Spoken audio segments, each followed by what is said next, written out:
అనిల్ రావిపూడి టాలీవుడ్లో హిట్ సినిమాకు ఈ పేరు కేర్ ఆఫ్ అడ్రస్గా మారింది. ఆయన తెరకెక్కించిన ప్రతి సినిమా కూడా సూపర్ హిట్టే. స్టార్ హీరోస్తో కూడా కామెడీ చేయించి బాక్స్ ఆఫీస్ని షేక్ చేస్తాడు.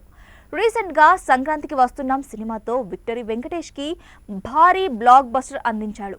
ఈ సంక్రాంతికి రిలీజ్ అయిన ఈ మూవీ 300 కోట్లకు పైగా వసూళ్లను రాబట్టి వెంకటేష్ కెరీర్లోనే అత్యధిక కలెక్షన్స్ రాబట్టిన సినిమాగా నిలిచింది. ఇప్పుడు మెగాస్టార్ చిరంజీవికి కూడా మరో బ్లాక్ బస్టర్ హిట్ అందించేందుకు రెడీ అయ్యాడు అనిల్. వీరిద్దరి కాంబినేషన్లో తెరకెక్కుతున్న మెగా 157 మూవీ పూజా కార్యక్రమం ఇటీవల ఘనంగా జరిగింది. సినిమా షూటింగ్ కంటే ముందే ప్రమోషనల్ వీడియోని వదిలాడు అనిల్.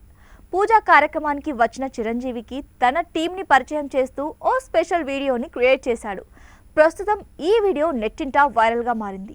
సంక్రాంతికి వస్తున్న మాదిరే చిరు సినిమాను కూడా జనాల్లోకి తీసుకెళ్లేందుకు ఇప్పటి నుంచే ప్లాన్ చేస్తున్నాడు.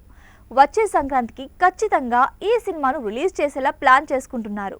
ప్రస్తుతం అనిల్ తన ఫోకస్ అంతా చిరు సినిమా పైన పెట్టాడు. అయితే ఈ సినిమా కోసం ఈ టాలెంటెడ్ డైరెక్టర్ భారీగానే పారితోషికం తీసుకుంటున్నాడు.